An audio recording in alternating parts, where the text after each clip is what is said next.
and welcome once again to Crazy Comics and Stories. It's me, your charming and delightful old Uncle Rat Bastard. And at the other end of the series of tubes and wires we call the internets is Joe, Crazy Writer. How you doing today, Joe? Is it over yet? Is what over yet? I mean, this last week, in terms of celebrities and comic creators dying, has just been horrible. I mean, Skim Williamson died, Bernie Wrightson died, and now Chuck Barris. Yes, Chuck Barris, I had no idea he was in his late 80s. I suspected that just because he looked pretty garnish during the Gong Show years. And that was the late 70s. I actually met Skim Williamson once. That was at the year of the infamous Image tent. And as I was wandering around, they had a room downstairs with all the underground artists. And that would have been cool. It was fun because I walked around, I got to talk to him, and he drew me a little sketch in my sketchbook and even dated it, July 3rd, 1992. So if I ever need to know what year it was, he drew me Snappy Sammy Smoot, which I had to be lucky. I told him I was lucky because my ma didn't keep me from reading the undergrounds that I amassed. I did kind of bamboozle her. I said, but they're all valuable. I mean, I think that's a lie we told our parents. Don't throw away my comics. They're worth so much money. I mean, it was a fun room because I met Frank Stack there, who did the New Adventures of Jesus. And Gilbert Sturgeon. And Larry Welts of Sherry Pop-Tart. Oh! Yeah. Now that would have been cool because I hear he just is pretty much exactly what you think he'd be. It was a fun room. Just walk around and see everybody. And, of course, they were segregated, and I was still able to, enjoy the mass insanity that was the Image tent. Bernie I never did meet. And, of course, we were working hard to try to get Chuck Barris to bring back the Gong Show under the Solitaire Rose Network, and it just didn't work.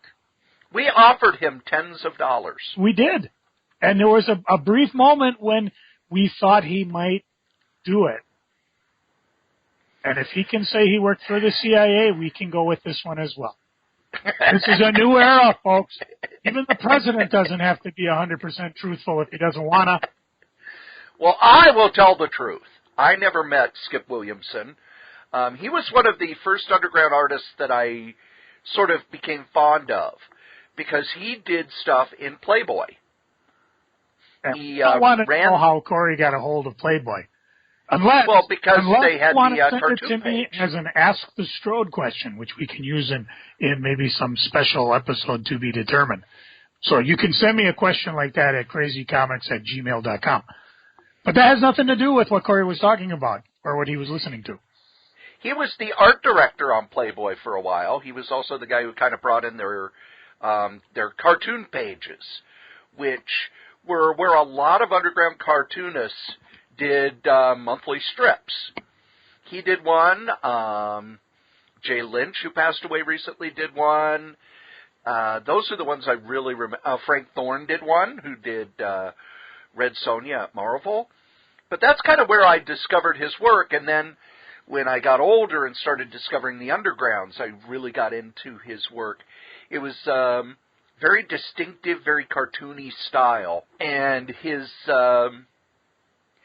sense of humor was a little different from the other underground artists in that he didn't do a lot of sex humor. There was more drug humor, not a lot of violence. More, Snappy Sammy Smoot was kind of this naive guy who was wandering in a very dirty, messed up world, drawn in a very aesthetically pleasing way. And one of the things that struck me was when he passed away, every story that people were putting online, because I was Facebook friends with him and a number of other underground cartoonists, talked about how kind he was, how if he was able to get a job in publishing, he would go out of his way to try and reach back and get the people he'd worked with in the past to get them jobs. And then that takes me to Bernie Wrightson, who also passed away. And if you remember a few months ago, he had announced that he had retired from drawing. And when he passed, again, all these stories from comic creators about how he was just one of the kindest people in comics. How, new artists in comics, he would actually, while he was wandering around, he would sit down at their table and go over what he liked about them, what they could do to be better not just to be better artists, but how to work more in the business. And he has roots in EC, because if you look at his stuff, you could tell, especially in the early days, he worshipped Graham Ingalls. And his art kind of started from that, and then through the 70s and into the 80s got more and more detailed and more complex. And Joe and I talked about Captain Stern, which was his character in Heavy Metal, but he did a number of drawings for a version of Frankenstein that Marvel actually printed at one point. It was pen and ink drawings of some of the scenes from Frankenstein, and it's just unbelievably beautiful.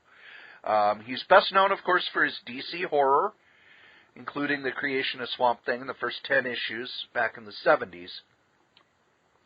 But for me, the stuff that I really enjoyed, I liked his Marvel stuff. His Hulk and Thing story he did with Jim Starlin, and then he did a Spider-Man graphic novel as well, which beautiful, beautiful stuff. And I think the last thing his last real big project was a Batman 4-issue series that he also did with Jim Starlin called The Cult. Which annoys the hell out of me, because for some reason I've got book 1, 2, 3, but not number 4. And it was the first square-bound Batman miniseries that came out after Dark Knight. Didn't he also do Punisher Point of View? Yes, he did he did at least one Punisher stuff. He worked a lot with Starlin over the years. I gotta find that one. That one actually sounds like it might be kind of interesting. But Wrightson he was one of those artists that other artists look at and enjoy. But the thing about both Skip Williamson and Bernie Wrightson that you kept hearing about was how kind they were to new artists, to artists they'd worked with before. And I think as much as the art will last, I think stories like that will last as well. Because, John Buscema's art lasts, but the stories you hear about him are when he would complain about, working in comics and working in superheroes, and then he'd take somebody aside and go, oh, here's a better way to do this, and here's how to deal with Stan, and you want to work with Roy Thomas because Roy gives you tons of freedom, and and then, when people would come around here, these goddamn comic books are shit. Never last. That's the stuff that you hear about, and I think it's one of the things about comics, about meeting your heroes, because you always hear never meet your heroes. Everybody I looked up to when I was a kid who was in comics has been amazing. They've been humble and kind and giving and appreciative of the fact that we like their stuff. It's one of the things I like about when they get the Golden and Silver Age artists, and even some of the Bronze Age artists at the local conventions, that they... Like Pat Broderick is really kind of shocked that people still like his stuff. He's a little irritated that he can't get a job at Marvel and DC, but he's shocked that fans seek him out and want to buy work from him. So, we lost some giants this week. And I actually wrote up a thing on Chuck Barris for my Facebook page, which you should all friend me, because I post tons of stuff. And some of it's even interesting. And Cory's friendly. I suppose. I mean, for a goody two-shoes, you're not too bad. When I was a kid, it's hard for people to understand how big the Gong Show was. It was a game show that was on, right before noon, but it hit huge. It was one of those things everybody knew about, and every city fair, county fair that I went to in the 70s and 80s had a talent show that they just called the Gong Show. And they just used the format. It's all right, we're going to have 3 judges, we got a big gong, and You can't gong them until after the first minute, but after the first minute, if somebody hit the gong, you're gone. And, of course, Chuck would come out and always, I don't understand what happened. I thought you had to go in there. He was always disappointed.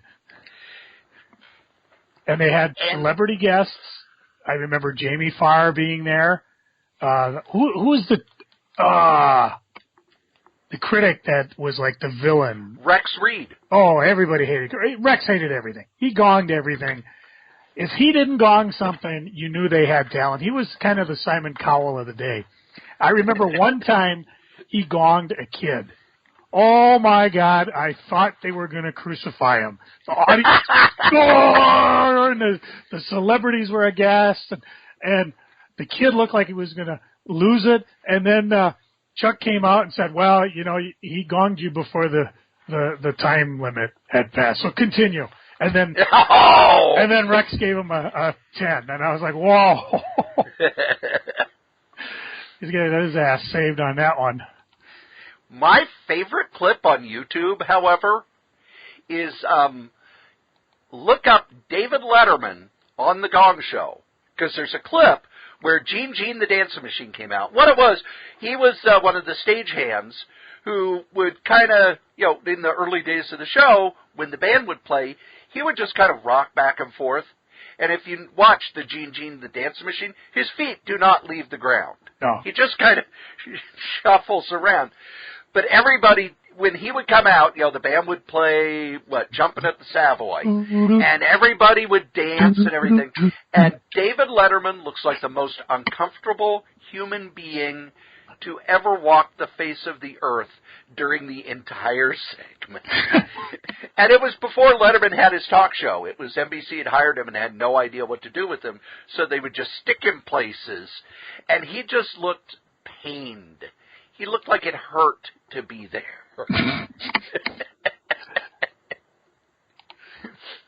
And yes, indeedy do. I do have a copy of the Gong Show movie, which is available on Blu-ray. Ooh, I'd love to see that. I have not seen that. As far as I know, the Gong Show itself is not out anywhere. No. They were running it on the Game Show channel for a long time. But now Game Show Channel doesn't show a lot of reruns of older stuff anymore. It's like, we're going to play Deal or No Deal for the 5 hours. And here's our crappy game shows that cost us maybe $1.20 to put on. I don't know if Buzzer shows it or not. Because Buzzer actually will show some of the old black and white game shows. We've got other sad news. Oh, it's just starting out to be a bummer. Well, this is comics sad news. Sad news, everyone. Sad news.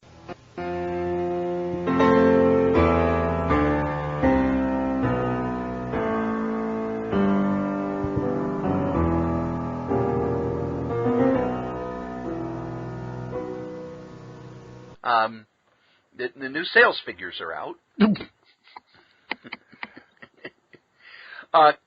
Comics are down around 4% from this time last year. But the news was always so good. There were only 2 books that sold over 100,000 copies, Joe. Squirrel Girl. Nope. I know. I'm throwing that out there. Batman number 16 and Darth Maul number 1. Well, good. See the dark side of the Force is good for something. But one of the things that surprised me, Justice League of America Reborn, came in at number 9. The bloom is off the rebirth rose. I think time to move that story forward. And let's see, Marvel only had 2 books in the top 10. Oh, which ones? Darth Maul, and what was the other one? Oh, Civil War 2. Not a good showing for Marvel. Not a good showing for anyone. Although there was one thing that really jumped out at me when I looked through the sales for trade paperbacks. What's that? The Rawhide Kid Marvel Masterwork in paperback. Because the hardcover came out quite a while ago, but Marvel kind of reissues some of their Masterworks in paperback. It came in as the number 19 selling trade. Which really surprised me because Rawhide Kid, yeah, it's Kirby, but the Westerns have never been all that big. Matter of fact, I remember that Masterwork didn't sell all that well. So I'm wondering if either A, sales on trade paperbacks are low enough that looks impressive, or B, there are a lot of people like me who are like, ooh, Jack Kirby, I haven't read. The lowest selling Marvel book, Joe, are you ready? Sure. Solo, number 5, came in at 4,600 copies estimated.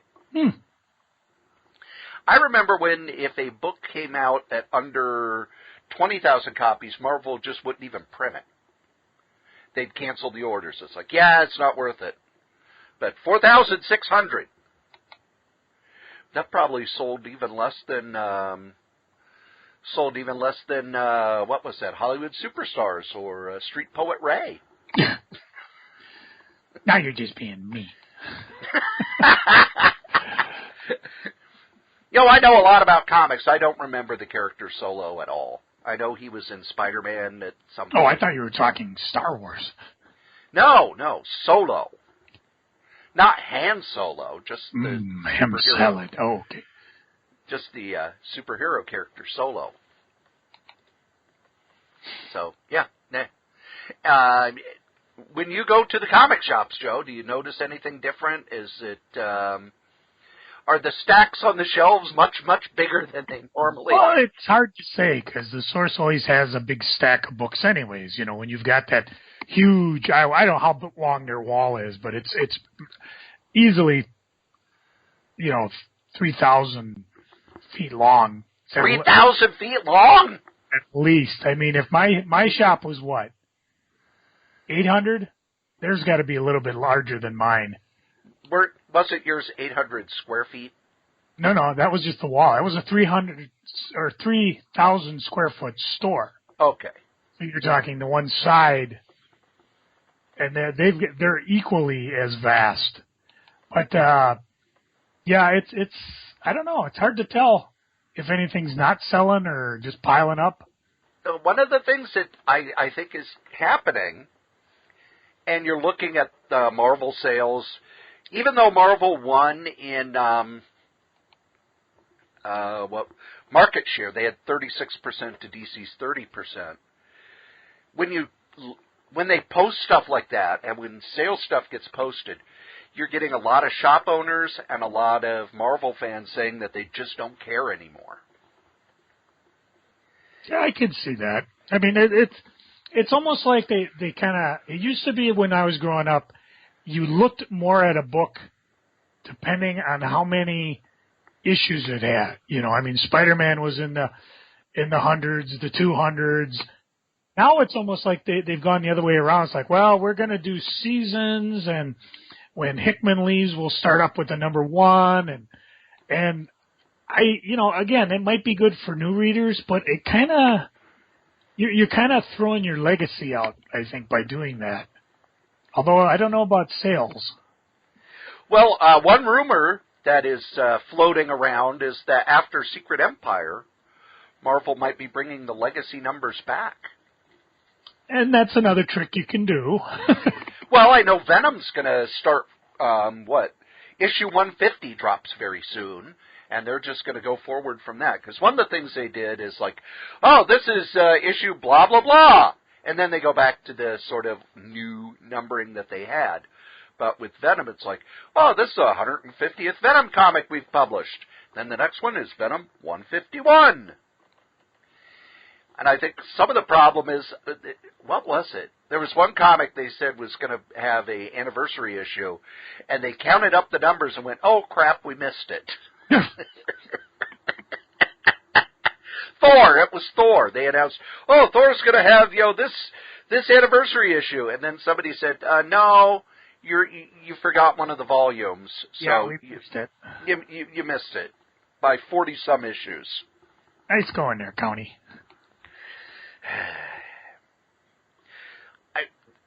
I forget which book it was, but at one point they would actually have on the cover the new issue, and then underneath it would be the number of regular, this is issue 45. I think they did that with Fantastic Four when they did one of those renumbering things and then eventually moved it back. Yeah.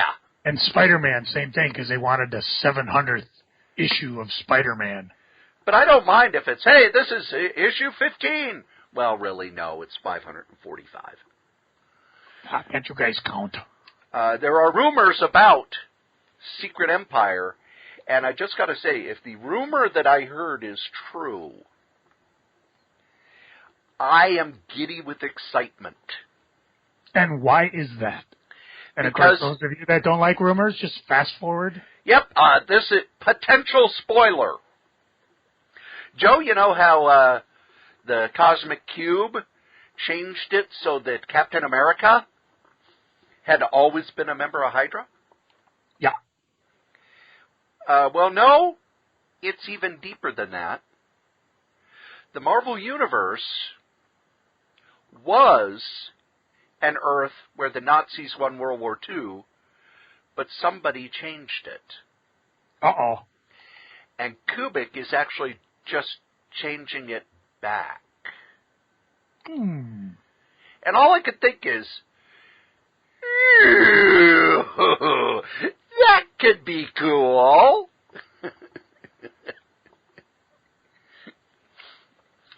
But that's just a rumor. It's just a rumor. Just a rumor. But anything you've read lately that's made you kind of interested, or any comic news that's kind of got your interest? Oh, man, I don't even have my... Let me take a look here. I got my previews. Oh, do you have your little notebook of all the stuff that you wish to talk about?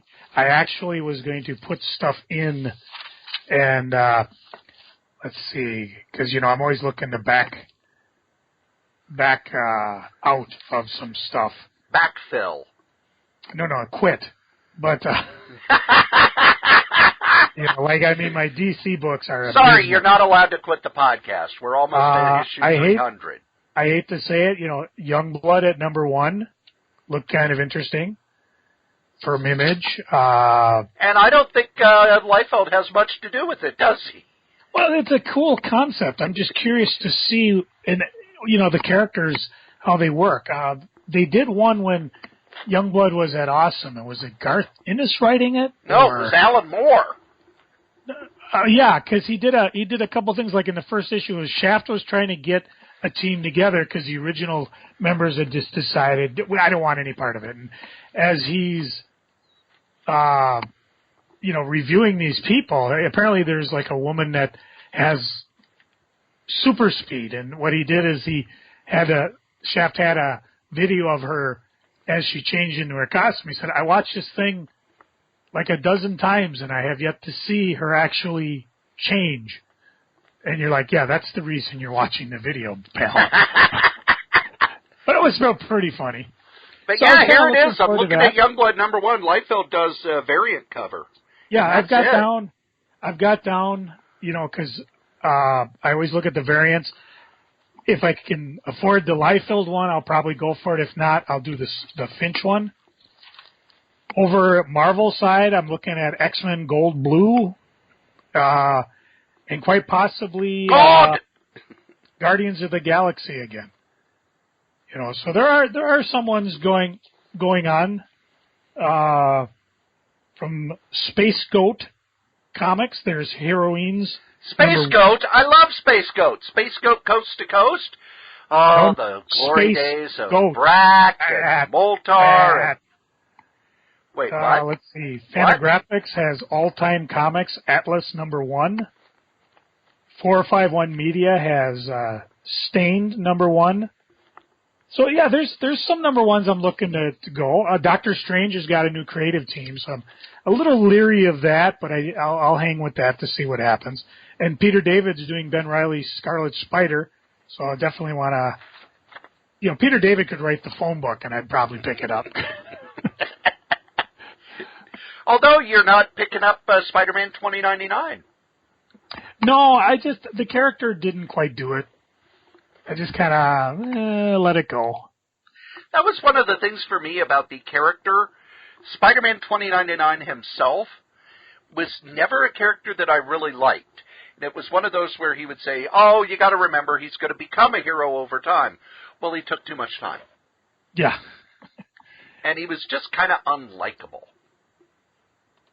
And I don't mind if a character's unlikable if they're on a journey, but it's been almost 30 years, and he's still kind of unlikable. So, dude, journey needs to be over. Yep. If he's unlikable after 30 years, he's kind of a jerk. Yep, we've said that. I would say that if you're a jerk by the time you're 35 or so, you're probably going to be a jerk forever. Yep, sorry, Cory, that's just the truth. It hurts, but rather hear it from me than somebody else. Well, there was a new Tilting at Windmills this week. Which kind of ties into what I was talking about, the different variant covers that I might go for. And it's probably my favorite column that's written on the Internet about comics. Let me pull it up here. And I've got it right here. Because basically it's Tilting at Mills number 258.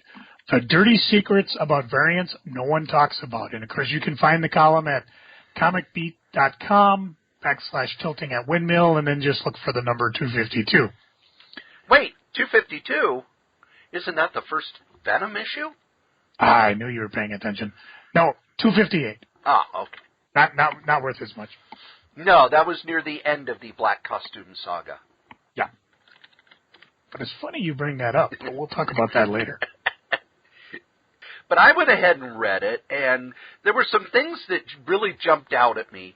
And the first, he talks about the different kinds of, he talks about a lot of the different kinds of variants.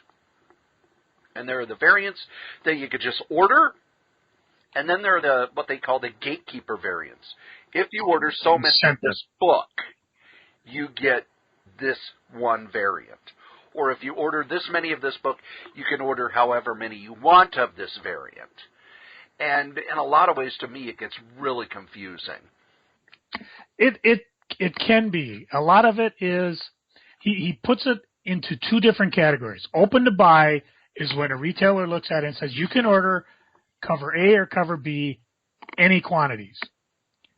And the gated ones are ones we've talked about in the past. That's where you have to order 10 of this to get one of those. And it used to be get, now it's to buy. And then they get kind of crazy because cover C may be for every 50 you order, you can get one of those. Or for every 1,000 you order, you can get cover A.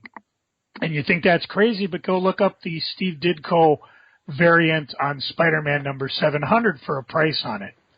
But what gets even crazier is when they start making it a percentage of a different comic entirely. And I'm going to read this verbatim so I don't screw it up.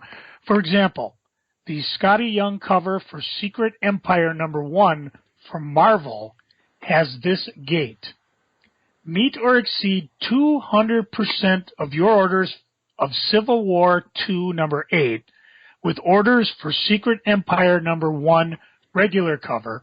And this variant is you can order all you want. In other words, if you order 100 copies of Civil War 2 number 8, you have to order at least 200 copies of Secret Empire number 1 in order to be able to even order a single copy of the Scotty Young cover. But once you meet that threshold, you can order anything you like. And this bears out sometimes when you look, you know, again, if you're like, well, I ordered 24 copies, I'll order a 25th, it won't kill me. But to try to get some of these covers, it may be a hoop you don't want to jump through, or it may be too much. I can tell you already, based on those numbers, I probably couldn't have ordered it at Crazy Comics because I was a lot smaller shop. When I had Hot Comics, I probably could have done it. I mean, Secret Empire's got a lot of buzz to it. So you got a month or so to kind of gauge orders through previews, and maybe I'd have enough to go for all the covers, but that's just for that cover. There may be other covers that you have to run through similar gates for, and sometimes it's all together. And, it's hard to talk about without the retailer thing right in front of you. But that gives you an idea what they're talking about when it's a gated variant. He has to jump through so many hoops just to be able to qualify to order it, which is why sometimes at some shops you don't see any of these variants. Well, and if you think about how Marvel set it up, it's okay. From issue 1 to issue 8, a comic, an event miniseries is probably going to drop about 30 to 40% in sales.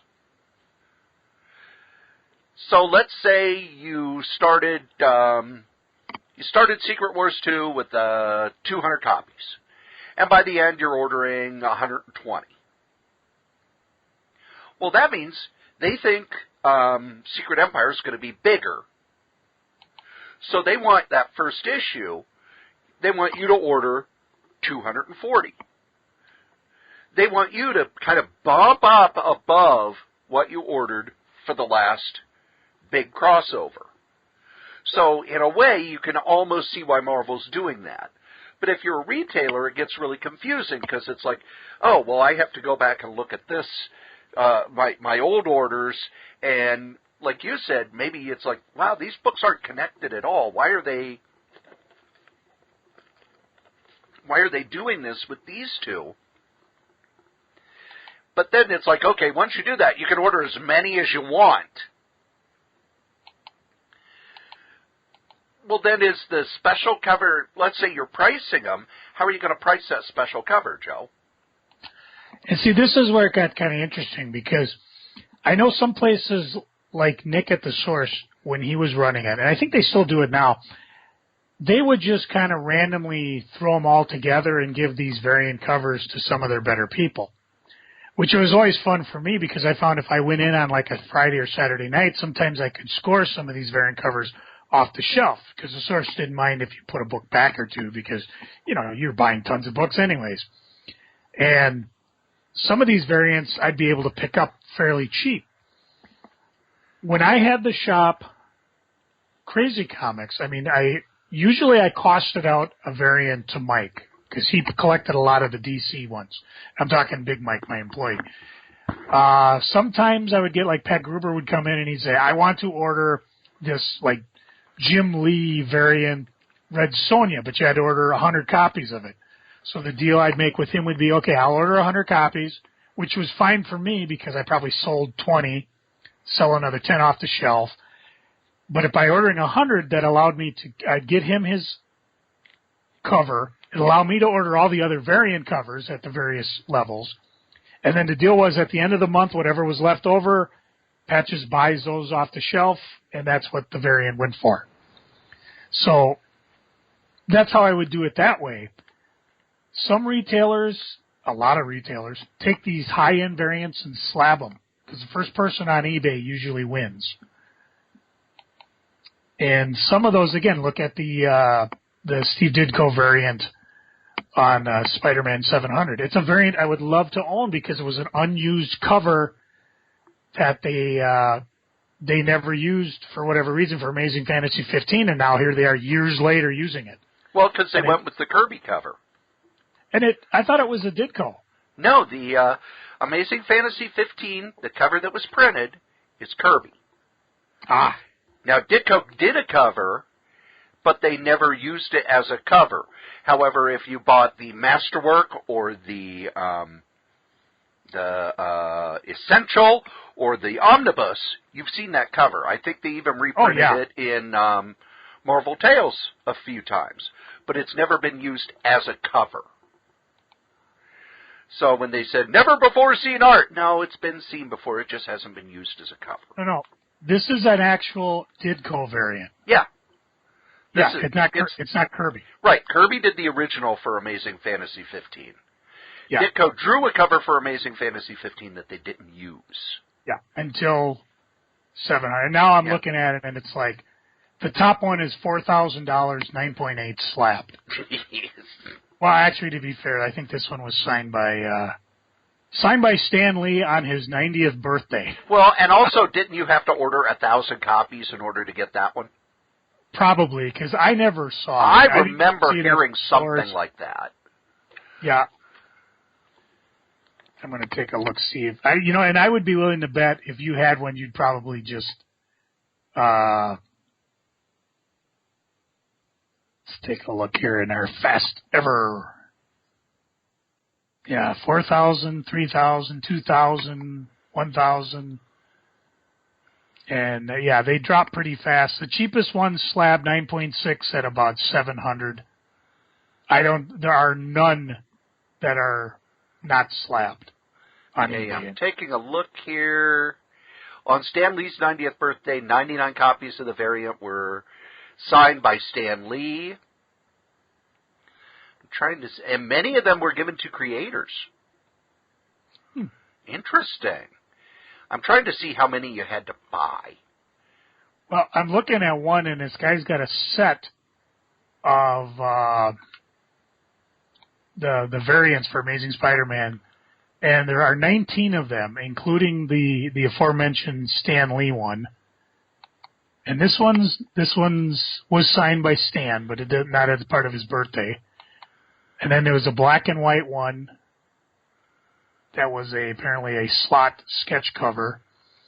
So, you have to imagine how many hoops you had to jump through to actually get one of those. I might have to ask Tim that if he remembers that next time when we saunter up to Granite City, see if he can remember. Now here you go. On the eve of Stan Lee's birthday, there was a Twitter exchange between Dan Slott and Stan Lee. Oh, yeah? Dan Slott, wishing an early happy birthday to my Generalissimo, the man, the myth, the amazing, the real Stan Lee, the greatest comic scribe of all. Stan Lee replied, Dan Slott, what a gift. Some guys get a nice cigar or a watch. No, not you. I get a dead Peter Parker. Oh. I tell you, man, some of the comments that Stan comes up with, I mean, the guy is just on. It's like I love that guy. Was it Adam? Of Panels and Pizza. He said, I've been waiting all my life to meet you. He goes, well, I'm sorry I kept you waiting. It was a 1 in 200 variant. Wow. So that's not even that bad. You had to order 200 copies to get the... What was the price on that sucker? $7.99, wasn't it? Yep. All right. Let me pull out my Crayatron 3000. $7.99 times 200. Then divide it by 50. Divide it by 2. So you're talking $800 you had to buy in regular comics just to be allowed to buy one of those. And I don't know if I'd be willing to bet that is not a gated one in the way where, okay, you meet this threshold, you can buy as many as you want. I bet you could only buy one of those for every 200 you buy of the regular one. There are 2 of them on Amazon going at $799.99. Yeah, that's almost equal what eBay's at. And that's about, what they cost, really, when you get down to it. So one of the things he mentions is he calls it the milking the faithful strategy. And I could not agree more. It reminds me leading up to, and I'm going to use a wrestling thing, leading up to the WWE Network. They began their process of milking the faithful. What it was, pay-per-view buys were down, and they dropped to a certain level. And what WWE would do, they were a publicly held company, so they had to show more profit every year, or the stock would drop. So what they would do, they would raise the price of the pay-per-views. And by, I would say, 2004, 2005, they'd raised the price enough that the casual viewer was gone. It was just the hardcore guys who want to watch it all. It wasn't the guys who, let's have some friends over, we'll watch the pay-per-view. It was the people like me who, I gotta know, because I gotta see how they blow how the feud ends. And they would keep raising the price, and while the pay-per-views wouldn't drop, no matter what they did, they couldn't get people to buy anything. They were stuck at 120,000. That's all they could sell, except for WrestleMania, which would, go to 1 million buys. But in comics, they're kind of doing the same thing, where it's, we know that there are this group of people who buy the variants. So how can we get more money out of them? How can we get the stores to spend more money on these variants? And one of the things that Brian Hibbs in the article says is, this is the dirty little secret that nobody ever talks about, that there are a pretty wide variety of comics that wouldn't be profitable at all if it weren't for the extra percentage of sales that the variants add. And I would add to that the extra money that people spend on those variants themselves, because it's not like you order 20 copies and you get the variant free. Nope, you order 20 copies, then you can buy this variant. And the worst offender, in my mind, is Valiant. I don't think they have ever put out a comic that has less than 5 covers. I don't even, the only one I've ever ordered was the one that, I can never say his last name right, the Parsnick Lullaby. Yeah, Doug did. Doug Pescavage. And I haven't gotten it. I don't know if it's been published yet or what's going on with it. Maybe I didn't qualify. I don't think it got published because I know that they asked him to do a 0 issue. And then it fell apart. It never got published. And rumors are that he was doing it what they call on spec, which is you do it, and then if they like it, they buy it, which means he didn't get paid for it. Oh. So he did this 0 issue, and they didn't buy it, and he sold off all the pages on his website for $75 each. Just, I want him gone. I want him out of here. But Valiant's one of those companies where when I look, every comic has 5 or 6 variants. And, the number 1 issues or whatever they're pushing that month has 8 or 9 variants. And and then you look at their sales figures, and I think the only book they had that ever cracked over 20,000 in sales was the first issue of Faith. Everything they sells around 10 to 12,000 copies.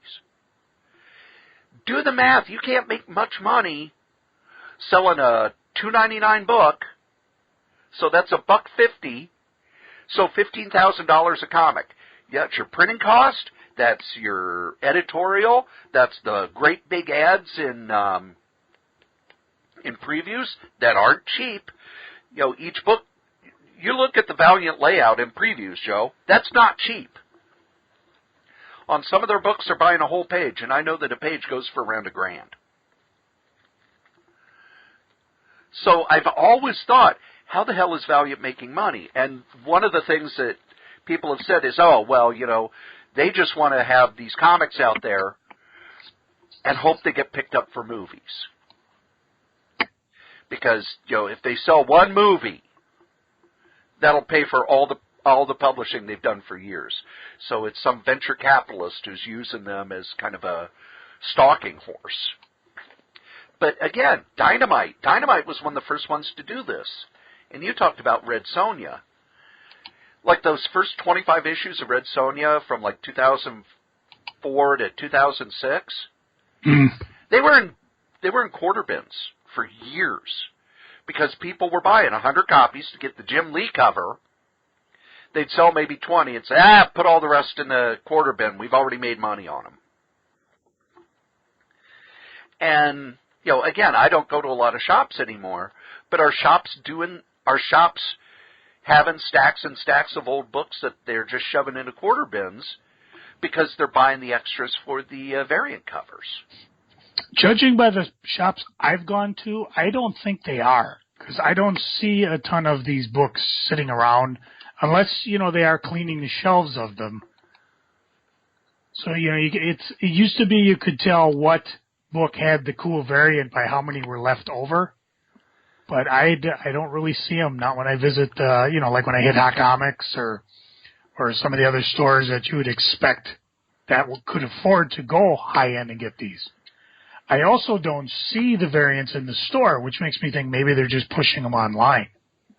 Pat Gruber and I talked a bit about, I don't know if we talked about it on our two-part Solo Joe, but we've talked about it a lot when we get together. Just, there aren't a lot of variant covers we're chasing because they either go one of two ways. They go like the aforementioned Ditko, which goes to the stratosphere and will never, and I mean ever, come down. Could you imagine the first guy that could convince Steve Ditko to sign his copy?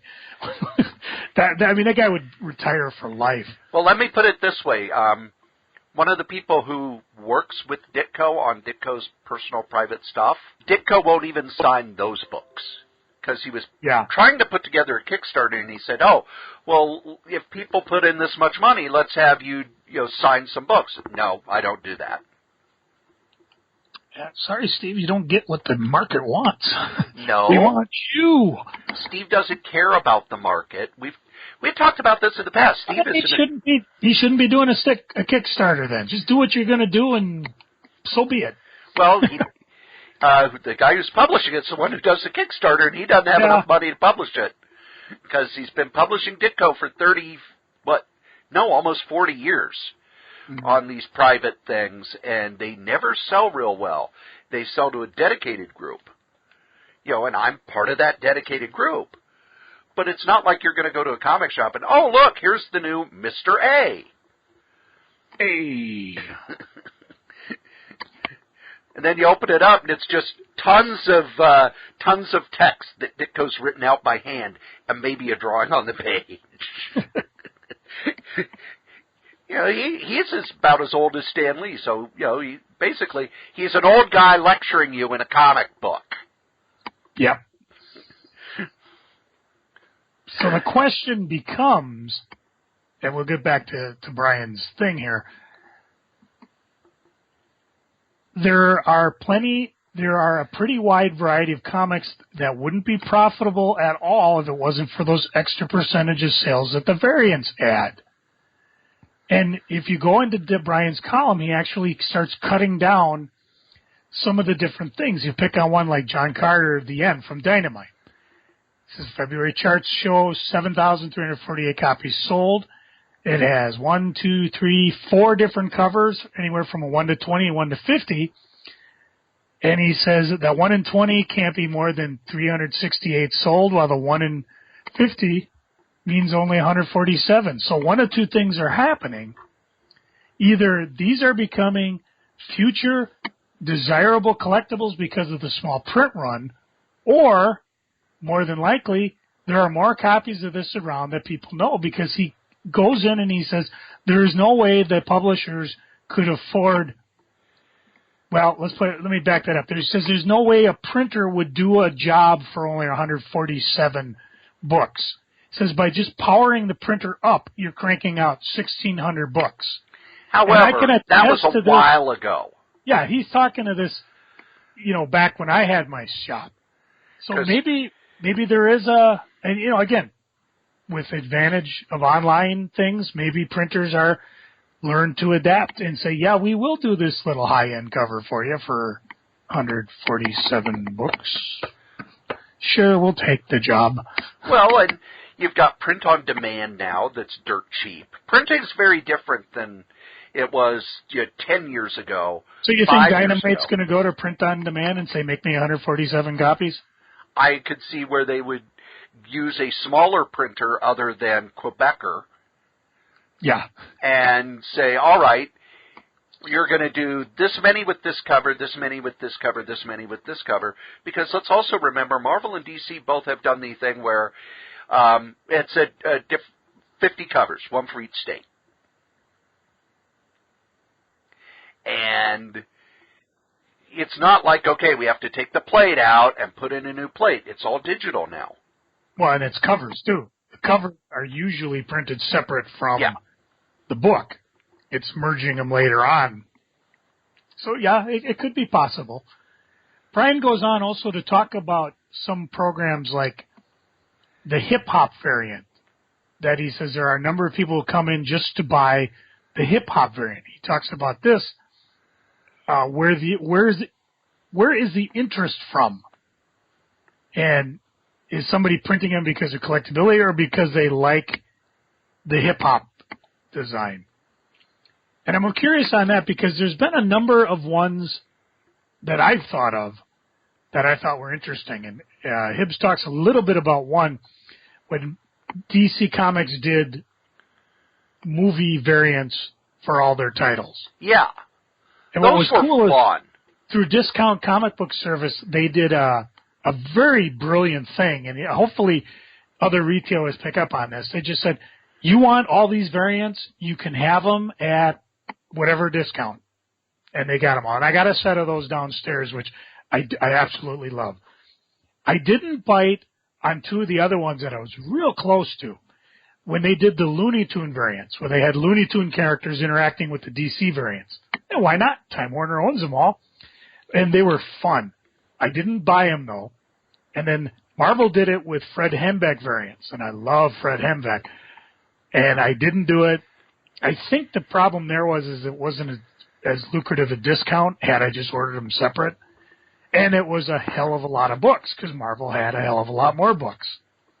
For the longest time, I bought action figure variants because they kind of reminded me of my action figure collecting days. And it was kind of fun because they did the old blue card ones that, we grew up with in the 80s, and they were very valuable in the 90s. And then they went to the orange card Toy Biz line that was when I had Hot Comics.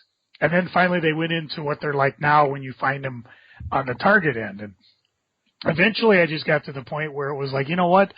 I am picking up ones for titles I don't really care about. Granted, some of them I kind of, I should read the first issue. I can talk about it on the podcast. But it just got to the point where to buy them through Discount Comic Book Service, it was a gated variant, so I was spending $8 for it. And if it's a title I like, that's fine, but I don't want to blow $8 in case the title sucks. Sorry, people. I love you all, but I'll just go buy the regular cover, And you don't love us that much. No. Plus, I've also found a lot of times a lot of these variants that you can find cheaper on eBay, because stores got to be ordering a shit ton of these things. And even, if I buy it at $8, they're selling like at $5 on eBay. Even with shipping, it's like, what was the point? The other variants that I'm real curious about are store exclusive variants. Midtown. They did that with Spider-Man 666. You could, if you were a store and you ordered, Tim told us the number a while back, you could get your store logo or a picture on the cover. And you see tons of these. Graham Cracker has them. Source had their line. Midtown is big on it because they advertise a lot, not only on their own website, but through previews. You go to Dynamic Forces and they have their interlocking variants where you buy this one from Midtown, this one from Dynamic Forces, this one from whoever. Discount Comic Book Service has them. So, and those aren't even gated. Those are exclusive variants. And if you want them, you either got to go to the particular person, store. I said person because Rob Liefeld actually had a variant of one of his books where you had to go to robliefeld.com and you could either get it from him or a signed copy. And the funny thing was, it was the first time he was actually on a cover drawn himself. So, hey, if Alfred Hitchcock can do it, why not Robbie Boy? So, and those don't even tie into what an individual store does. There is a guy on eBay, and I've since lost track of him. He goes to all these stores, and he must buy at cover price 10 of every copy because he sells them on his site. So if you're looking for this and you have no idea which stores made an exclusive variant, you could buy it from him. And oftentimes, he's selling them like at $20. I remember telling Bob, I said, you should have your eBay guy take your exclusives that are just sitting on a shelf, put them for $10, $20 on eBay. I said, you're not going to have a guy from your store buying it, but you're going to have some guy who wants this variant from across country or across the world.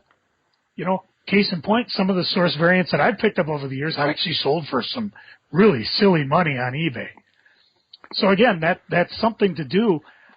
I never had a store when those variants were offered. So I don't know what I'd have done. I mean, as Hot Comics, I probably would have gone for some of the bigger ones. Godzilla, maybe not. But it's always interesting to see one pop up here and there. Now, of course, Cory, being not much of a variant cover person yourself, are there any variant covers that catch your eye? I mean, we talked about the movie one that you thought was interesting. And if it does, what would make you pay more for it, if anything? Nothing makes me pay more for a variant cover. Nothing. I find I want to read the comic because, oh, cool, variant cover. Now I'm going to put it in a box. And maybe I'll see it again in 3-4 years. I don't have a house where I could display this stuff. I was interested at one point in the Scotty Young variant covers, but then I started seeing the prices like, oh, $12 each. I'm not paying $12. I have enough trouble paying half price at $2. I'm not going to pay $12 for a comic. Now, if they put out a book that had all of Scotty Young's variant covers, I'd buy that book in a heartbeat. The only variant covers I find interesting, and I think it's one of the things that Marvel and DC does that really helps artists, are the blank variant covers. And I've said it repeatedly over and over. If you are an artist of any kind in the comic business and you're not snapping those up, putting drawings on them and selling them, you're giving away money on the table. There's an artist who, I don't know if I've ever seen her in a comic, but I'm in love with her art. I see it on Facebook all the time. Let me pull it up here. Excuse him while he whips us out. Sora Sung. S-O-R-A-H-S-U-H-N-G. I've never seen her do any interior work on a comic. I just haven't. But I started following her on Facebook, and she's got an art page and a personal page. And what she does, she will post, okay, I've started doing this sketch. Make your bids now. And then she'll finish the sketch, and she'll color it, and she'll sell it. And she does like maybe 4 or 5 a week. And for the prices she's getting, she's probably making about as much as I am with my 2 jobs. You know, I've bragged about it in the past, but I had Fred Hembeck did Supergirl for me because one of my favorite 4-color crushes is Supergirl. So and he did a blank cover with a really cool squiggly knee Supergirl.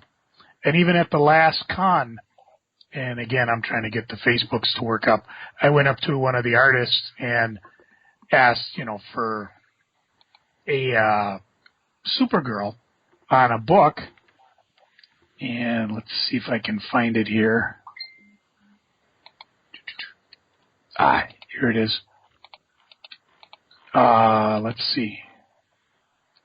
Norm Rapmund did a beautiful Supergirl for me. I was able to snag Ken House doing one, and he does a lot for Dynamic Forces. He's usually the guy when you look in previews says art done by this guy, and he does some really cool art.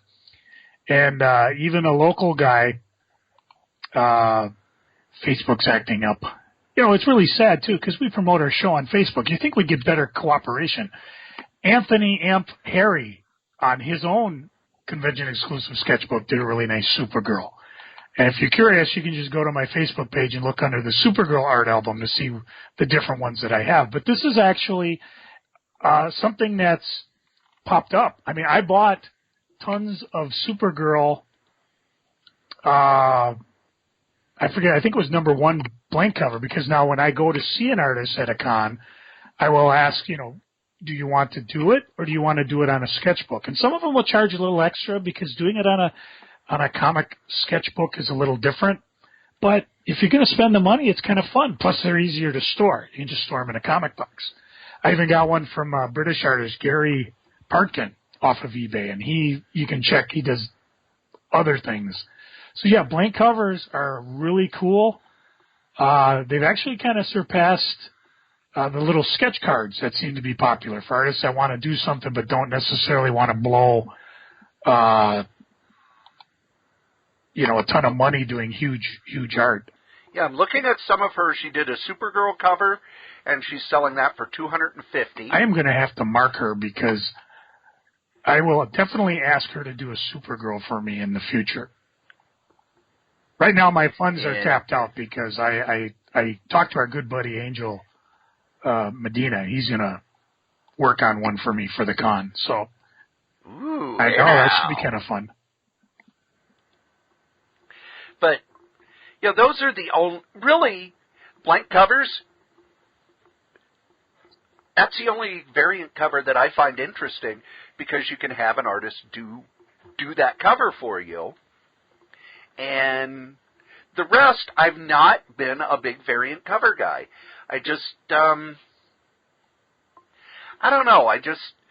Especially, there was a time from like 2001 to 2010 or 11, where the covers were more just posters rather than showing what was inside the book. It was, here's a cool Spider-Man picture. Here's a cool Batman picture.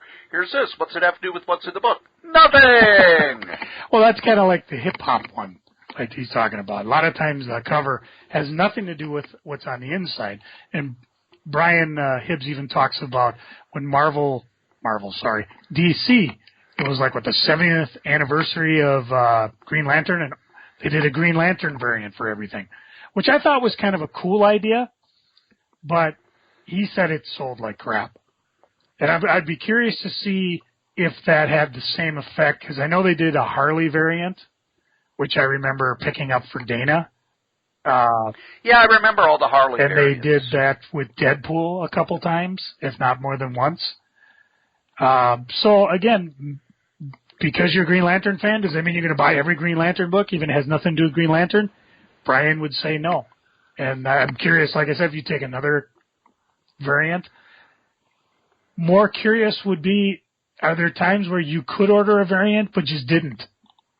With Brian, I would suspect that's probably a yes. Other shops might be, you know what, I can order it, let's order it, I love going to the source on their first comic day when they open right away at 10 a.m., New Comic Book Day, because you can run and you can look and you can dig through all the books and you see people swapping out variants and looking for ones they want. And, a few guys will be like, which one, why are they worth anything on eBay? And I'm like, I don't know.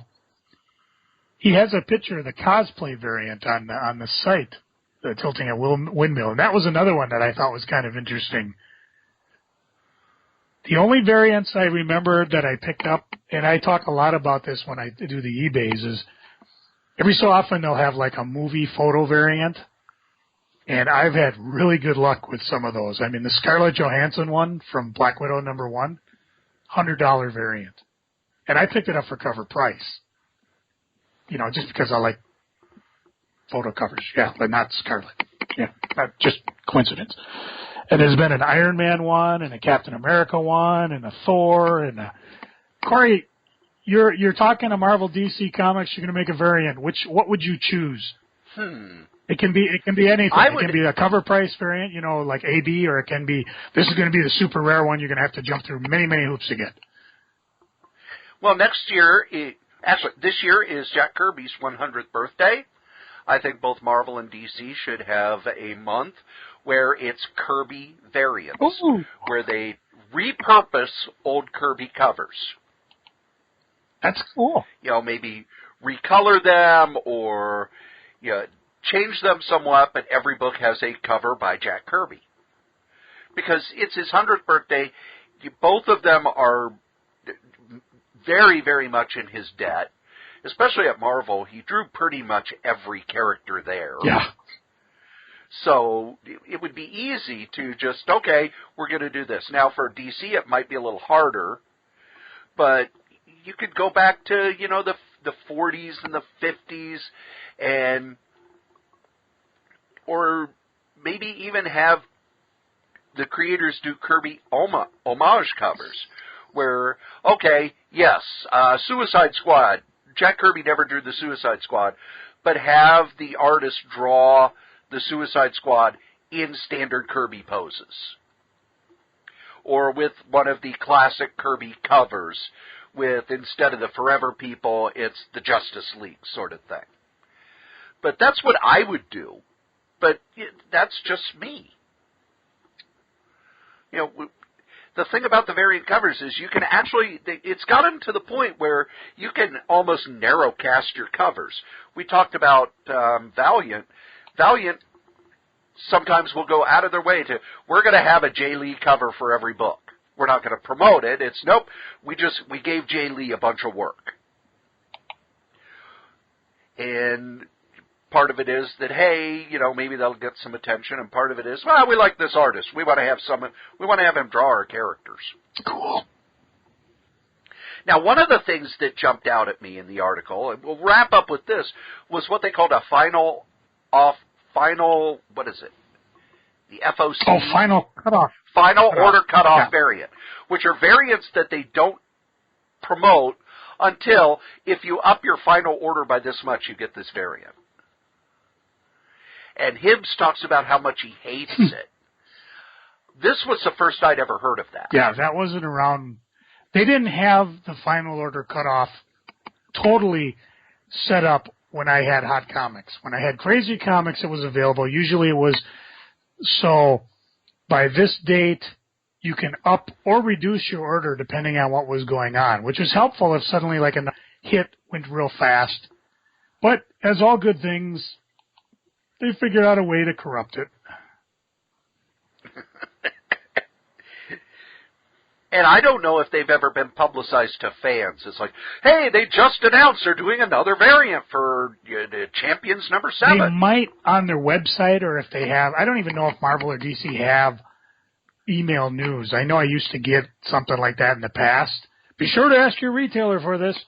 But I think now it's probably, you've seen a lot of times in previews where it says previously solicited in advance previews, which is a weekly thing that we get most often and not for toys, so that by the time we see it in the previews catalog, the retailer's already ordered them, so they have a better idea of, if it's coming or not, or who cares. Who cares? Who cares? Never last. You know who does care? Wait a minute. I should know this one by now. I'm blanking. These guys, our sponsors. Cool. That's right. Here at the Solitaire Rose Radio Network, we have ads, and our first sponsor is me. That's right. Your charming and delightful old Uncle Rat Bastard. I have my first book out with Dangerous Dan Moore. It's the first 100 strips of our online web strip, Worldwide News, the story of the lowest rated cable news network. And you can get yourself a copy with commentary, with all sorts of extras, with signatures and everything. Just email Dan over at lordshadowflame@gmail.com. Our top sponsor, who's been with us since day one, is DreamHost. DreamHost.com. You need yourself a website, and DreamHost.com is the #1 web host in the whole known universe. Just head over to DreamHost.com, put in the code KRAYZ, KRAYZ, get $20 off your first year. How can you beat that? Our other sponsor is Graze, GRAZE.com. Healthy snacks for a healthy lifestyle. Just head over to Graze, put in the code CORYS3R5P. Your first and fifth box are free. You could get them weekly. You could get them bi-weekly. You could get them monthly. You could just order a whole bunch of them. It's great stuff to keep you away from the vending machine at work. Now, if you would like to leave a comment for any of the podcasts that we do, we'd love those. Go ahead and email us at solitairerosenetwork@gmail.com, or you can call 952-856-0519. Operators are standing by. Okay, it's just a place that will record your calls, but we'll play them on the air. We'll answer your questions. We love getting feedback. Tell us what you think. Ask a question. Suggest a topic.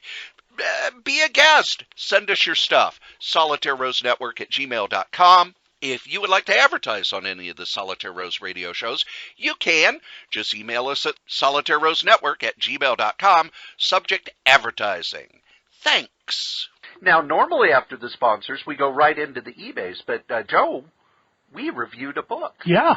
But DC gave us a preview copy of the Flintstones. Flintstones, meet the Flintstones. These are not the Flintstones that you knew. From the mind of Jim Lee, he didn't do them, but the covers he drew. I got nothing.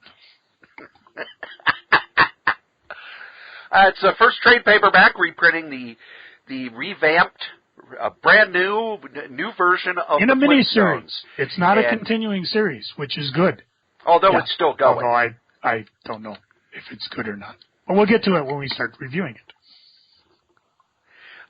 This was part of the whole Hanna-Barbera thing where they did Future Quest, they did Scooby Apocalypse, which we reviewed, and then the Flintstones. And which is actually kind of a good idea on DC's part, because these are properties that they have access to that they weren't doing anything with. And so what they did, as you recall with Scooby-Doo, is they re-envisioned it. And in the case of the Flintstones, they made it, this is about the weirdest sentence I think I'll ever utter. You know, we got cavemen, more realistic style. I could almost see this, like, if you remember the John Goodman movie he did with Flintstones? I could almost see them doing this as a script for a movie like that. Well, and there was at one point going to be a reboot by Seth MacFarlane. Ah, Seth, is there nothing you can't do? Well, he couldn't get it on the air because they only did the pilot. Right. But this is I don't know if I want to call it a reboot or what. Re-envisioning. But I was never a huge Flintstones fan. Much like Scooby-Doo, it was one of those things that you were kind of supposed to like. And then when I discovered the Honeymooners, it's like, oh, okay. It just, I never really hooked into it. Especially because they would have, quote, parodies, unquote, of things going on in the modern world. But the jokes were always kind of, I don't know. The jokes always struck me as very vaudeville and very lame. So when I was given this to review, I went, really? Really?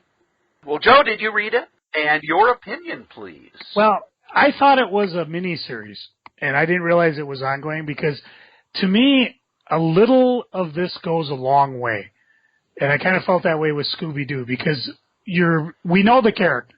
There's no reason to buy this if you don't know the characters. So the question is how are they going to re-envision it? How are they going to change things? What new elements are coming in? And are they going to make it entertaining? And for the most part, it was kind of fun and entertaining. You know who the characters are. You know who Slade is. You know who Wilma is. You know, they made Pebbles a teenager.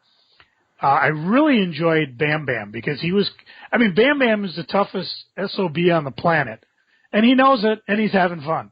There's nothing that's going to hurt Bam Bam, and he knows it. So you just don't want to get in his way, but he always looks like whatever he's doing, he's having fun. They didn't tie that, him and Pebbles were, an item, although, again, it's an ongoing series. It's something you could do. A lot of puns, you don't go to Starbucks, you go to Stonebucks or something, So you got to get used to those. A lot of signage to read. There are some things that are really funny. Like, for some reason, they decide to send a chimp into outer space, and so the chimp says, "Tell my wife I love her very much." And then the the little animal next to him, "She knows." And then in therapy, the therapist is talking to everybody. "Everyone remember the little nonsense phrase I taught you to help deal with these situations? Yabba, dabba, do." And of course, when the Kray Kazoo shows up, never mind, we'll skip that for now. But I enjoyed this. It's a question of how long do I want to play along and, have things rediscovered, and how good can the puns go, and how entertaining can it be? And I was entertained. This was a fun graphic novel. I did pick up the series. I did quit about issue 6. But if this comes out in book form, it would be something I would definitely pick up, and I would definitely buy for your Flintstone fans. How about you, Mr. Strode? I was impressed by this. The creative team, Mark Russell, this was he hasn't done a lot in comics.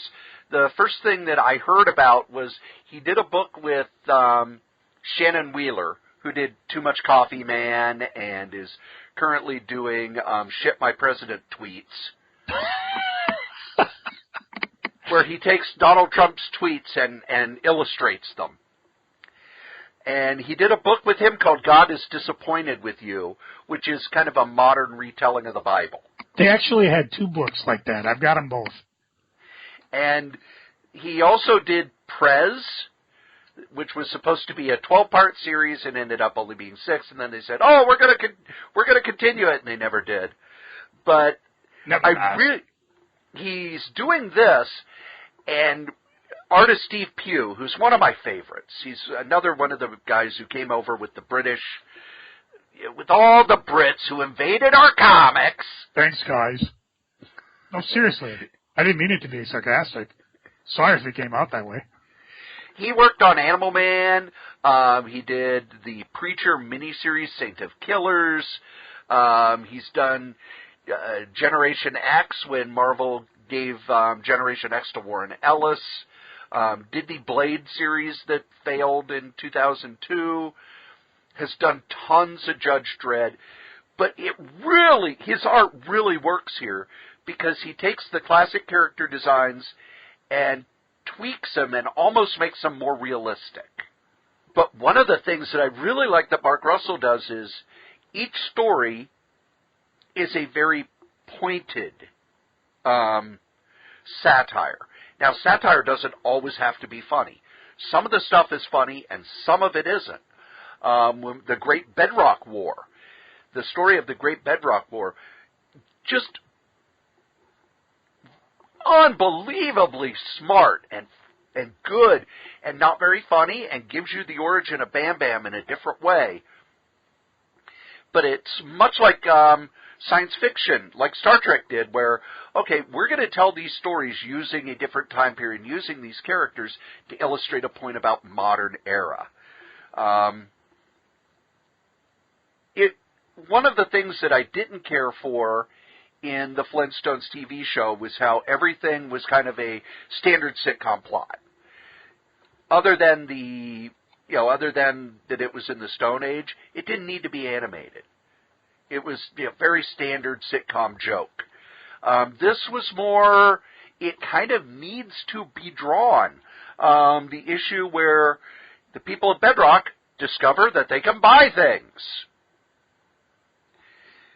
A different sort of a right-angle satire of consumer culture in a way that hadn't been done before. The reactions, Fred's reaction to a television was great. Where first he's freaked out by it and then he loves it. The characters have more depth here. They do satires of modern art. They do satires of education.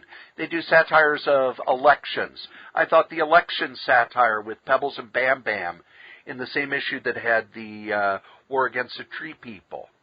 All of these things were very clever, very smart. And for a book that I wouldn't have bought this book if we hadn't been sent it to review. Because I like Steve Pugh's art, and he talks about it on his Facebook page and on Twitter of how much fun he's having. But then it's like, it's the Flintstones. But buy, borrow, or ignore, this one's a buy. Even if you're not a Flintstones fan, this is a buy. This is good comics, and in a way I would say it's far better than it has any right to be. Joe? Well, I bought it. I bought it in the comic form. I definitely would recommend buying it in the graphic novel. And again, if you have a friend who's a Flintstone fanatic, definitely pick this one up. And I will probably buy the second graphic novel since I guess it's an ongoing. I thought it was a mini-series, but... Well, I know it's still going, so... Cool. And now, we'll ask Joe what's going on the eBays. All right. Well, okay, Cory. Let's ask the Strode. Ooh. All right. Okay. What is the significance of Battle Scars number 6? Hell, the whole miniseries. That is where Nick Fury went from being a grizzled old World War II veteran with an infinity formula to his young African-American kid with an eye patch who looks a lot like Samuel L. Jackson. Very good. And he's actually called Nick Fury for the first time in issue number 6. Yes. I actually bought, and I think one of these is the first appearance of Agent Coulson in the comic, so it's worth checking out as well. Cory, what is the significance of IDW's Star Trek II Wrath of Khan miniseries? The first time that movie was adapted into comics form. Excellent. Okay, Cory, what is the significance of Amazing Spider-Man 361 through 363? That is the first appearance of Carnage. Yep, and of course Venom's there to fight him out as well. Carnage, because Venom wasn't violent enough. The Venom symbiote gives birth and lands on a serial killer. Yes. Boy, can you tell that's the 90s. Yeah, and carnage ensues. And you know what the funny thing is? If you have a mint copy of that 361 first print, it's $50 to $80 book, depending on how good it is. I mean, $50, near mint 9.2. So, and speaking of which, Cory, what's the significance of X Factor number 6? That was the first Apocalypse. Another book, if you have in mint shape, 9.2, about $50. And of course, what is the significance of Lockjaw and the Pet Avengers number 1 through 4? It's Lockjaw and the Pet Avengers. It's awesome. Yes, but not really worth anything. But the other ones were. I sold them on eBay. So needless to say, even as I am weeding through my stuff, every so often I find a few gems. And most of them, you know, I put them at one price.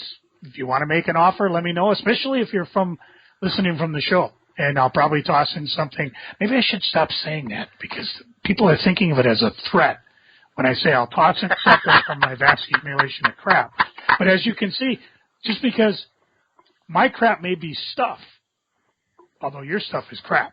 So therefore, you never know what you're going to get. I know when, what's his name, Mozik, sent him some stuff, and he was kind of thrilled with the things I sent. So just let me know. I'll send you something nice. Crazy, Krayz. It's there. It's 24/7. It's free to browse. And you know I love a good deal. Well, and now we're to my favorite part of the show. No, not where we make some inside joke about cleaning an apartment. No, it's freaking and geeking. Joe, what are you freaking on? Bernie Wrightson's death. Not because of what you would think, but a week before, the week we were talking about Captain Stern on the podcast, I decided, you know what? I don't have his autograph anywhere in my collection, so I bought a Captain Stern number 1 that he autographed that had a certificate of authenticity with it. And then he passed away the following week. And I received the package the day he died. And I was like, okay.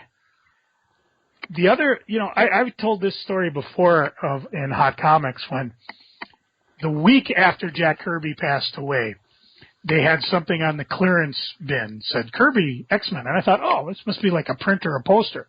No, it was a Marvel Milestone reprint of X-Men, Uncanny X-Men, number 1, that he had signed.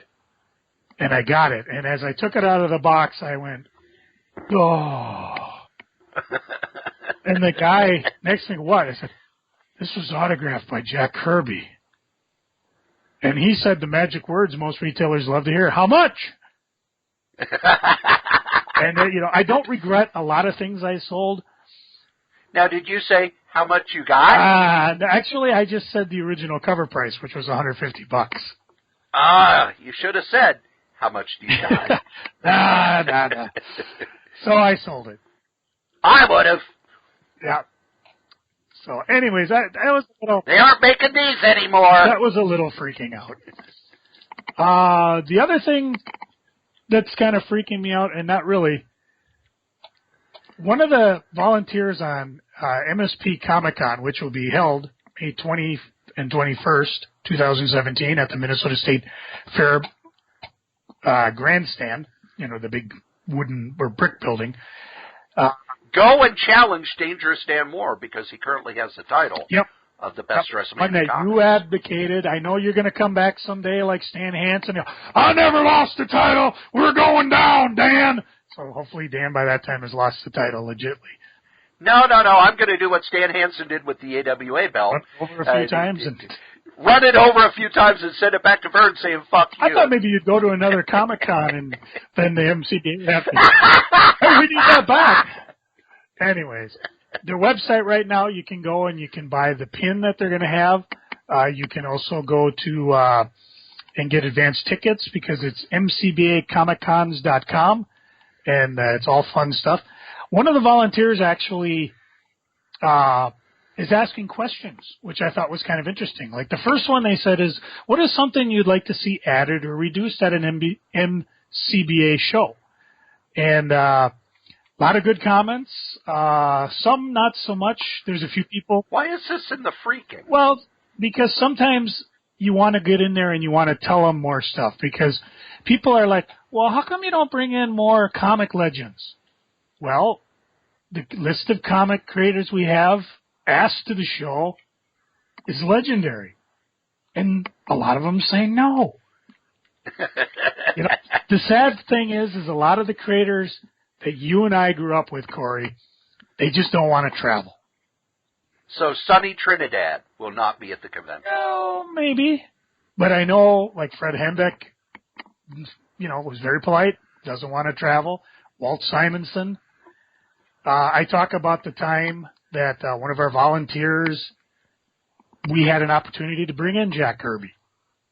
And everybody was like, oh, cool. And the one volunteer was just dead set against it. Did not like, it's not that he didn't like Kirby, but he just heard, oh, this story and that story and that story and this story. And so everybody's like, well, okay, maybe we'll pass on this year. Of course, that volunteer is no longer with the con. Kirby passed away the following year. Stories like that. And some people, there are a few things, like one person suggested, if you're going to be making announcements, instead of yelling them, maybe get a PA system. And the bottom line is the fairgrounds, Minnesota State Fairgrounds won't give the MCBA access to the grandstand PA system, even though when they do. So we break in. Oh no, you don't mess with the Minnesota State Fair guys are a lot like the mafia. You don't want them pissed at you. The only reason we got in there is because of the grace of Nick, and without him there, one slip up and we're gone. But unlike the education building who has one, somebody said, well, maybe megaphone. Other people said, you know what? Maybe stop yelling, which I guess I kind of agree with. But some people were asking, why don't you have celebrities like another Comic-Con we talk about? Who doesn't have any celebrities? I don't know. I kind of like the Monkees, but I'm not going to pay $100 to meet them, plus $70 to get. They have more cars. They have more celebrity cars than celebrities. So, anyway, some of the questions were kind of depressing. Some of them were quite good, which is too close to geeking. So I will bow out. And Cory, oh, by the way, if you're interested in volunteering for the MCBA at their con, send a quick email to mcbavolunteers@gmail.com. Again, mcbavolunteers@gmail.com. They always need help at the shows. They need help at their envelope stuffing. They need help putting the grab bags together. They just need help. They do. And sometimes it's just, especially if you're at you're up in Duluth, tell them, hey, send me some flyers and I'll post them around and get them to the local comic shops. Things like that. It doesn't have to be groundbreaking volunteerism. Although if you do come to the show as a volunteer, you do get a cool T-shirt. You get to be one of the minions. Something Corey Strode doesn't get because best dressed men in comics don't wear T-shirts. Damn right. What are you freaking on? But I'm not the best dressed man in comics anymore, so I'm sorry, you didn't lose the title. You advocated it. It's different. Right. Someday I'm retired. No, you didn't retire like Vern Gagne. You just gave it up. Like Mick Foley. Yeah, but Mick Foley keeps coming back. Yeah, because he's a whore. But he's our whore, and we love him. Adult Swim announced that they will no longer be showing One Piece, which is the one show that I watch on their Saturday night anime blog. Oh, I get it, One Piece. Now, I've heard that One Piece is still available on Hulu, and that's all fine and everything. But I liked coming home from work on Sunday, and on the overnight, a new episode of One Piece had showed up. I like my pirate anime. I like looking at Nami. Oh, and I like the story, too. But, Spell Nami. Nami. Wait, one more time. Nami. You're looking her up, aren't you? But continue. So, kind of bummed about that. Holy cow! If anybody wants to cosplay her, I will marry you. What? That was out loud. It was. Joe, do you know that WrestleMania is this Sunday? When this show drops, WrestleMania will be on Sunday. Yeah, I do. I got to work, but I do get to watch the replay on Monday. And I'm looking, after Royal Rumble, I was kind of excited. Now, not so much. I just don't care. Oh. I don't want to see Goldberg and Brock Lesnar for the third time when every time it's Goldberg, Spears, and 1, 2, 3. I don't want to watch Roman Reigns and The Undertaker. I really don't want to watch AJ Styles and Shane McMahon. I'm just not feeling the WrestleMania build.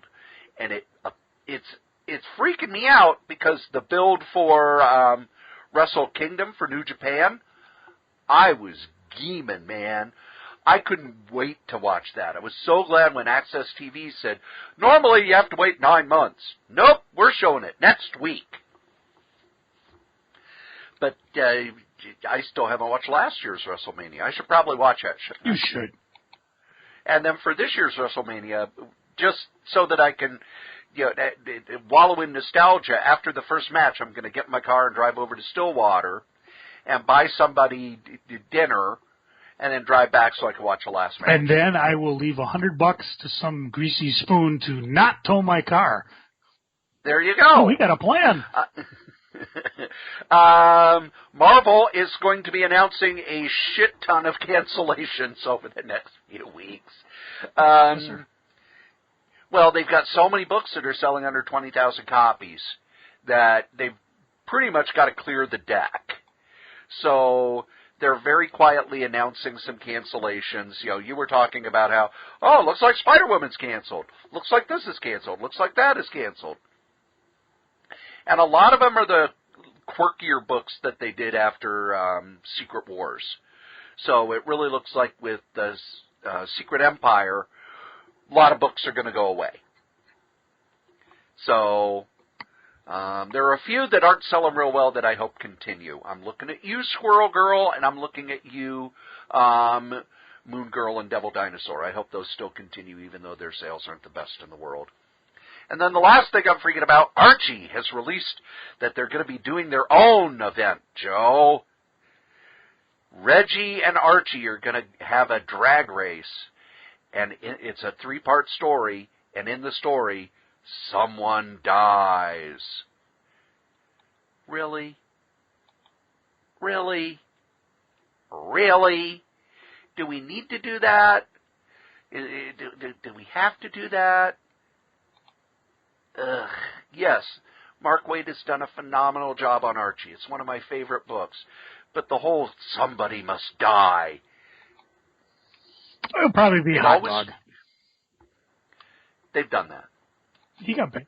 I don't think they've really used Hot Dog in the new series that much. No, not really. But we don't need to do that. Just geeking. Joe, what are you geeking on? Pull me out of this tailspin. Have you seen Kong? Skull Island? Oh, sweet bejesus, it was frickin' awesome. It was paced so well. There was no moments where I was like, come on, get on with it. Where are we going? They learned from the first movie, the Godzilla one, which is part of the whole legendary franchise. Yes, we want to see Kong, just show it, don't be cagey. That was probably the biggest complaint I had with Godzilla, is they didn't show Godzilla. And then when we finally saw the big Godzilla takedown, no, we saw the people hiding in the cage, and as soon as they shut the door, we didn't see the thing. You see plenty of Kong, you get plenty of action. There's foreshadowing. Stay to the very end, if it hasn't been spoiled for you yet, that they're taking a page out of Marvel's playbook and putting something very vital at the end. Although if you've been paying attention, you will, the first thing that will give it away is, let's see, in Godzilla, the Project Monarch was taking that big egg thing that ended up being the first monster. And then John Goodman's running around talking about Project Monarch. Hey, bing, bing, bing, bing. They are tying them together. So, and a couple things that were kind of fun. I don't think they'll spoil too much. You know, this is a young Kong. He's only going to get bigger. And if you watch the opening credits, they look a lot like the opening credits from Godzilla. So go see it. It was definitely worth your while. I don't have really anything else to geek on because I'm reading a book, and I'll talk more about it next week. I'll go through times when I'm reading a lot of comics, and I'll have a lot of things to read, and then I'll just stop and read an old-fashioned book with words. Pretty amazing. And one of these days I'll sit down. I'm trying to avoid everybody from the Iron Fist, but I know the reviews of Iron Fist have been kind of, but people I've seen that have watched it love it. So screw the reviews, full speed ahead. Corey, what are you geeking on? About 2 weeks ago, I got free tickets to go see the movie Sword Art Online. And Sword Art Online was an anime and a manga, and the premise of it is that they created this online, massively multiplayer role-playing game. Except everybody who, they put on the headset, and it was like virtual reality, but once you were in the game, the person who'd created the game made it so you couldn't leave until the final puzzle was solved, and if you died in the game, you died in real life. And it was a really good series, and then they did a second volume of it, and Cartoon Network showed them all. They're now available on Netflix, and this is a movie that happens after those two series. And I was a little concerned that I am not a big anime guy in that, I want to see it on the big screen. Because a lot of times it really feels like when they do they take the TV series and they do the movie, it just feels like an extra long episode with a lot of padding. But this actually felt like a third season of the anime, and I was very impressed. The animation was phenomenal on the big screen. It did not look like a TV show that had been blown up to a big screen. It looked like it was drawn for the big screen. You can go see it and understand it and enjoy it without having seen these series, because they do catch you up without it dragging. So Sword Art Online is one of my favorite anime, and now the movie was just shown. It was one of those Fathom events. So I imagine the DVD will be coming soon, but that's highly recommended. We were talking before we recorded, I've got this big old stack of omnibuses, and one of the omnibuses that I bought because it was cheap was the Marvel 75th anniversary. And the reason I didn't buy it originally was because, I've read all these stories. However, having them all in one big book, and it's like, here's the first Captain America, here's the first Fantastic Four, here's the first Spider-Man, here's this,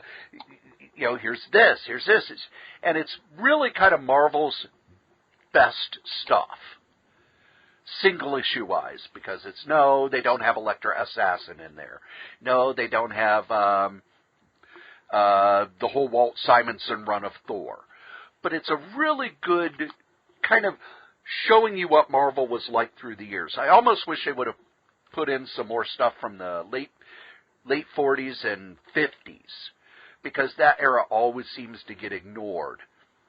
But I'm really enjoying the book, and I'm glad I bought it. I wouldn't have paid $125 for it, but for $20, hell. With the return of Twin Peaks, now just about 2.5, 3 months away, we're getting a ton of Twin Peaks merchandise, including bobbleheads and action figures and skateboards and coffee, and yeah, I'm really excited about it. Matter of fact, if you're listening to this and you're a fan of Twin Peaks and would not mind doing a podcast, I am thinking of doing a podcast when the new Twin Peaks starts. Just going over each episode. So if you're listening, or Joe, if you are interested, well, just unfortunately, throwing it out there. I've never watched Twin Peaks, so How dare you, sir? I wouldn't have much to say.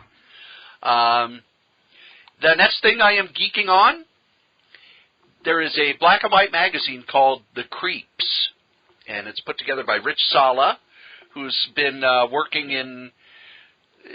He worked over at Fantagraphics doing stuff, and he's kind of been around comics for a long time, and he started this magazine called The Creeps through Warrant, and it's basically him trying to do Warren magazines, and he's trying to get as many of the original artists that he can. But with issue 10, it's now available through Diamond, so I don't have to mail away for it anymore. Because, you know, he didn't have distribution, so it's, the new issue's out. Please mail us this much money and this much postage and handling. So I like the fact that I could just buy it through Diamond, through my regular comic shop now. And then the last thing I am geeking on, Rebirth over at DC. We talked about how it had lost me. They must have heard, because it's starting to pick up steam. In the latest issue of Superman, we see what Rebirth is doing with the new 52 is now gone. I didn't even know. And now we're going to get a crossover between Flash and Batman, where they're going to start investigating the smiley button with the blood on it. Yeah. Yep, I picked that up. So for all of my kind of, oh my God, won't this get started? It's almost like they heard me. It's like, okay, let's get started. But I did like the fact that... We're losing the Strode. We better go. I do like the fact that in Superman, it's like, yeah, the new 52, yeah, it's gone. Which is really dumb. It was such an arbitrary number. Well, I understand why they did it. Because, you had the 52 miniseries, and it kind of, people were excited. I remember when 52 was going, people were really excited about that. And then, okay, let's build on that excitement. Let's try and recapture that excitement. It's the new 52. There will be 52 monthly books. But then that just kind of faded away, and now with Rebirth, it's okay. 52 is gone. It's merged with this new world. But one of the things that's happened over in Flash, and spoiler, Reverse Flash has shown up. And it's the Reverse Flash who killed Thomas Wayne in Flashpoint. So they're really kind of, okay, we know we screwed up.